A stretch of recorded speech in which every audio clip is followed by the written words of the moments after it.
ഇവിടെ വീട്ടിൽ ഇടയ്ക്കിടയ്ക്ക് വരുന്നൊരു പൂച്ചയാണ് കേട്ടോ ഇത്. എപ്പോഴാണെന്ന് അറിയില്ല, ഈ വൈകുന്നേരം നേരത്ത് ഞങ്ങൾ ചായ കുടിക്കുന്ന ഒരു ടൈം ആയിരുന്നെങ്കിൽ പൂച്ച എവിടെന്നെങ്കിലും ഓടി വരും.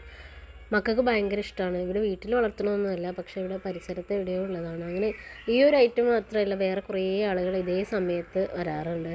അതായത് മോൾക്ക് ഭയങ്കര ഇഷ്ടമാണ് പൂച്ചയ്ക്ക് ഭക്ഷണം കൊടുക്കുന്നതും പൂച്ചയെ കളിപ്പിക്കുന്നതൊക്കെ മോൾക്ക് ഭയങ്കര ഇഷ്ടം. അപ്പോൾ ആ മോളോടുള്ള ഇഷ്ടം കാരണമാവും വൈകുന്നേരം ആകുമ്പോഴേക്കും, മോൾ വരുന്ന സ്കൂളിൽ വരുന്ന സമയമാകുമ്പോഴേക്കും, അല്ലെങ്കിൽ വൈകുന്നേരം ഞങ്ങൾ ചായ കുടിക്കുന്ന സമയമാകുമ്പോഴേക്കും പൂച്ച എവിടെ നിന്നൊക്കെ കറങ്ങി തിരിച്ച് ഇവിടെ എത്തും. അപ്പോൾ ഞാൻ എന്ത് ചെയ്യുക, ചിലപ്പോൾ എന്തെങ്കിലും കയ്യിലുള്ളത് കൊടുക്കും, അല്ലെങ്കിൽ അധികം മീനാണ് ഇഷ്ടം. അപ്പോൾ ഞാൻ എന്ത് ചെയ്യും, പൊരിച്ച മീൻ കുറച്ച് ബാക്കി വെച്ചിട്ടുണ്ടാവും, ഉച്ചയ്ക്കത്ത് കുറച്ച് ബാക്കി വെച്ചിട്ടുണ്ടാവും. അത് ഞാൻ ഈ പൂച്ച വന്നാൽ ഞാൻ പൂച്ചയ്ക്ക് ഇട്ട് കൊടുക്കും. അപ്പോൾ അത് തിന്ന് കഴിഞ്ഞ് മൂപ്പര് വഴിക്ക് അങ്ങോട്ട് പോയിക്കോളും. എന്തായാലും ഈ വൈകുന്നേരത്തെ ഈ വരവുണ്ടല്ലോ, അത് പുള്ളി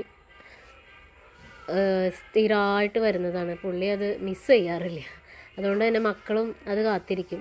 ഒന്നിലേക്ക് ഉമ്മർത്ത് വന്ന് നോക്കും, അല്ലെങ്കിൽ ബാക്കിൽ വന്ന് നോക്കും പൂച്ച വന്നിട്ടുണ്ടോ എന്ന്. പൂച്ച വണ്ടി വരുന്ന സൗണ്ട് കേട്ടാൽ പൂച്ച റെഡിയായി. പൂച്ച അവിടെ നിന്ന് ഇവിടെ വീട്ടിലുണ്ടാവില്ല, ആ സമയത്തൊന്നും പറമ്പിലൊന്നും ഉണ്ടാവില്ല, അടുത്ത പറമ്പിലോ എവിടെയെങ്കിലും ആയിരിക്കും. കുട്ടികൾ വരുന്ന സമയമായാൽ പൂച്ച അവിടുന്ന് ഇവിടുന്നൊക്കെ ഓടി ചാടി ഇങ്ങോട്ട് എത്തിക്കോളും. ആളുടെ ഫുഡ് വാങ്ങുകയും ചെയ്യും, ആൾ കഴിക്കുകയും ചെയ്യും. കുറച്ച് കഴിഞ്ഞാൽ പിന്നെ ആളെ കാണാനില്ല, ആൾ പോയിക്കോളും.